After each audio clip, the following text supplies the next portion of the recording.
Hola, hoy estoy con Mafalda. Hola. Y juntos vamos a explicarles el diagnóstico participativo de operaciones propuesto por el Alto Comisionado de las Naciones Unidas para los Refugiados. Primero vamos a ver qué es el diagnóstico participativo de operaciones. Este es un proceso para construir sociedades por medio de la discusión y el diálogo estructurado de las comunidades, en el cual éstas participan de una manera activa, dando a conocer los riesgos de protección que están enfrentando, las causas fundamentales, sus capacidades, recursos y soluciones. Las personas participan de una manera activa y transversal en todo el proceso y no solo en el momento del diagnóstico como se suele hacer. Ok, y continuando vamos a hablar de los principios orientadores del diagnóstico participativo de operaciones. ¿Cuántos son? Ya te voy a explicar, son dos principios. El primero es transversalidad de enfoque de edad, género y diversidad. Este propone una estrategia para promover la igualdad de género y el respeto de los derechos humanos, reconociendo los grupos minoritarios y las relaciones de poder existentes. El segundo principio es enfoque de derechos. Este dice que los principios de los derechos humanos dirigen todas las fases del proceso, el cual debe contribuir a la garantía del cumplimiento de los mismos. Bien, y ahora vamos a ver los 9 pasos que contiene el diagnóstico participativo de operaciones. Para esto vamos a utilizar como ejemplo a las mujeres transgénero de Bogotá. El primer paso es la revisión de la información existente. ¿Y en este qué se hace? Bueno, antes de convocar un diagnóstico participativo, el equipo debe recopilar toda la información relevante y la documentación existente. La información recolectada debe ser revisada desde una perspectiva de edad, género y diversidad.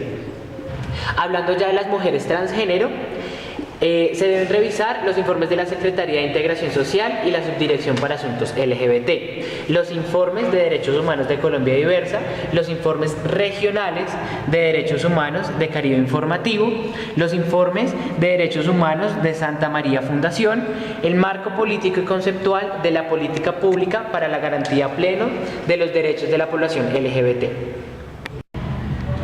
Bien, y ahora continuamos con el paso número 2. Este es mapeo de diversidad. Este paso consiste en la consulta sobre el problema a grupos diversos y diferentes grupos sociales. Para esto se entrevistaron a diferentes mujeres trans de la ciudad de Bogotá.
Bueno, y ahora seguimos con el paso número 3, métodos de investigación.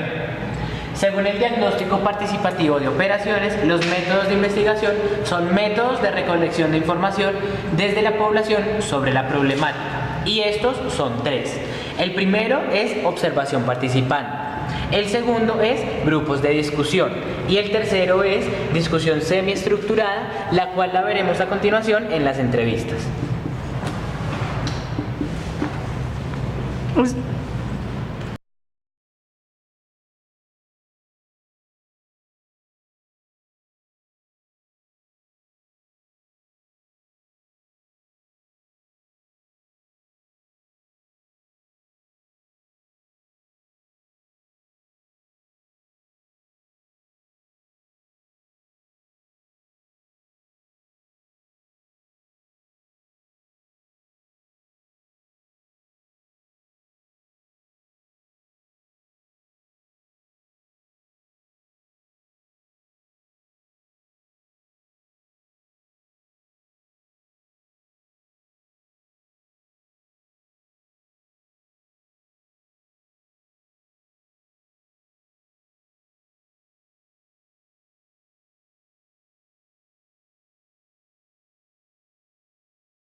Bien, vamos siguiendo y ahora vamos con el paso número 4. Este es selección de temas. Los temas prevén un marco para las discusiones. El seguimiento de los ejercicios de diagnóstico participativo pueden enfocarse en uno o dos temas particulares. Esto dependiendo de los riesgos e incidentes de protección que surjan durante el ejercicio del diagnóstico participativo anual. El diagnóstico participativo provee una importante oportunidad para obtener las opiniones de las personas de interés. Bien, y ahora vamos con el paso número 5. Este es facilitación de las discusiones. Se debe tener presente la matriz de sistematización. Esta ayuda a que la información esté organizada y estructurada. Para la selección de los temas hay dos estrategias. La primera es discusiones de grupos específicos y la segunda, tomada para este caso, son discusiones semiestructuradas. Estas pueden realizarse a nivel individual, familiar o grupal. Bueno, y ahora continuamos con el paso número 6, sistematización de la información recopilada. Este paso propone 4 aspectos a tener en cuenta. El primero es incidentes o riesgos de protección. Los riesgos de protección son amenazas reales o potenciales de la seguridad, a la salvaguarda y a los derechos de las personas y de acuerdo a lo que ellas perciben y viven. Los riesgos de protección pueden originarse en el temor o como consecuencia de la violencia, la agresión, el abuso, la explotación contra las personas individualmente o en grupos. Los riesgos e incidentes de protección pueden ser el resultado de lagunas en la disponibilidad o el acceso a la asistencia, bienes y servicios que se requieren para mantener los estándares básicos de vida y de bienestar y o las desigualdades que provienen del ejercicio o la reclamación de los derechos individuales. Para el caso de las mujeres trans puede ser la violencia ejercida hacia ellas. El segundo aspecto a tener en cuenta son causas de los riesgos de protección.